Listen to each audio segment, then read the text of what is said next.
বাবু এইটা তো শোয়ার জায়গা। এরা জ্বালাচ্ছে, এদের জ্বালানোর খেলায় পোগো বলছে আমি ডাইনিং টেবিলেই শোবো। বাবু এখানে শুতে ভালো লাগছে মা? হাউ হাউ হাউ হাউ করে ওকে জ্বালাচ্ছে, ওর গায়ের উপরে পড়ছে করছে, তাই পোগো বলছে আমি এখানে ঠ্যাং ছড়িয়ে শোবো। এখানে ওরা আমাকে ধরতে পারবে না, কারণ ওরা এখানে টেবিলে উঠতেই জানে না। পোগোর বডি কিনা ফ্লেক্সিবল বডি, সব জায়গায় উঠতে পারে পোগো, তাই না পোগো?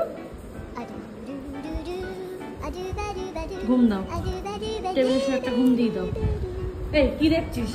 কিরে কিরে, হ্যাঁ কে এটা? কে? হ্যাঁ এই এটা কে? লেজ নাড়িয়ে কোনো লাভ নেই ভুতু, ওকে তোমরা ডিস্টার্ব করেছো খুব।